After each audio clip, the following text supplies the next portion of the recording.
On a stormy night, there's nothing better than sitting down with a hot cup of coffee and snuggling up with a murder mystery. If that's what you're looking for from Manhunt 2, then you're in for a sobering surprise. There might be some hot coffee hidden in it somewhere, but snuggling is not something that it does well. At least, there is a mystery and murder. Lots of murder.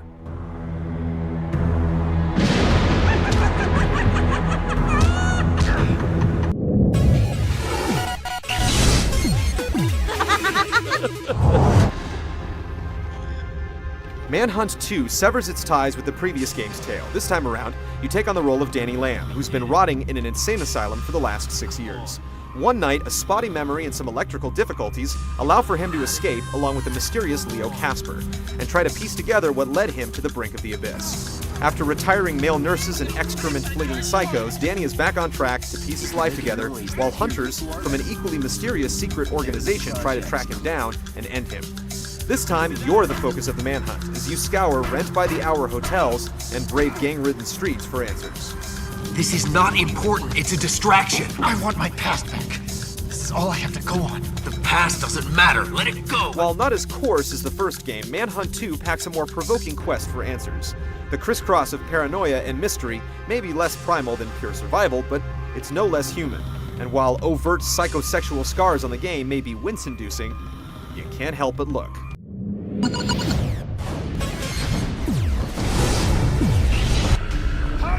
Don't go! Danny Lamb could be a real estate agent, albeit not a very good one. While the adventure starts in a hospital filled with syringes, crazies, and tutorials, soon enough, Danny Boy is strutting around abandoned homes, deviant sex clubs, porno theaters, and gang-run streets. And each area is patrolled by hunters, sometimes from the Mystery Company, other times by street punks, or even the Boys in Blue. Being a stealth game, the areas are filled with shadows to hide in, normal everyday objects to turn into murder instruments, and environmental hazards to use to your own advantage. Each of these locations fills a chapter, broken down with various checkpoints and cutscenes. The pause menu displays your current objectives, but it almost always boils down to clearing the area or getting to an exit. Occasionally, you'll have to solve a puzzle or hunt down an item, but these instances are rare. Michael? Where are we? All units into position. Terminate both targets. Repeat, both targets. What? Not both targets, not me, you fucking assholes! Later in the game, guns are introduced in flashback segments, breaking up the sneaking for a bit. In present day, guns can be used Rambo style for popping heads or discreetly finishing the job. Best of all, it comes in right when one more extended stalking session would be too much.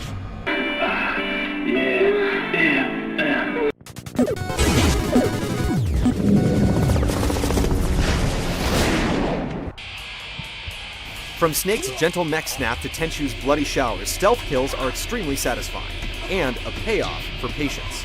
Creeping through the shadows, being careful not to make too much noise, and darting back as your radar shows your would-be victim turn around is exhilarating.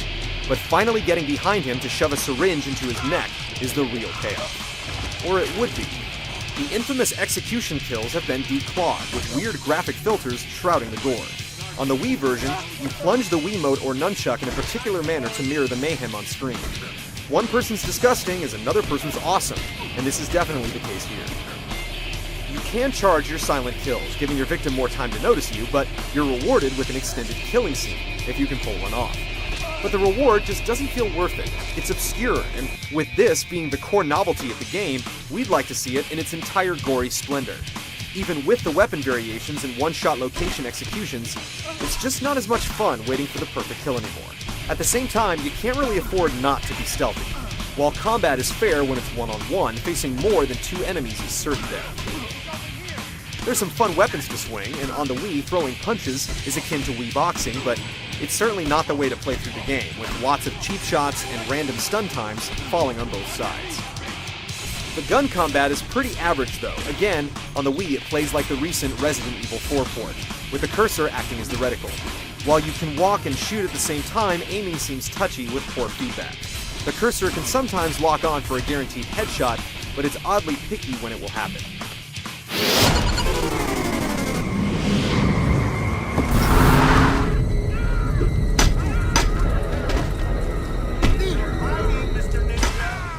The sound design remains great, with cartilage popping and vital fluid spews sneaking past the ears of would-be censors. The cutscene voice acting is good and keeps the plot going. The already mentioned executions leave much, if not all, to the imagination. That's what we have books for. It's like watching scrambled porn. The in-game graphics do their job, despite character models looking like their heads are glued on. But again, there's a weird visual filter at work, making it seem like you're playing on a TV worse than you actually own. Manhunt 2 is an average stealth game with an extreme gimmick. The story's what the hell happened scenario mixed with the weird characters and scenes is enough to keep you shuffling along. But it quickly feels like busy work, when it should feel like, well, murder. Searching for redeeming social value from this game is basically a lost cause, and with all the brutality censored, there's not much for closet miscreants to enjoy.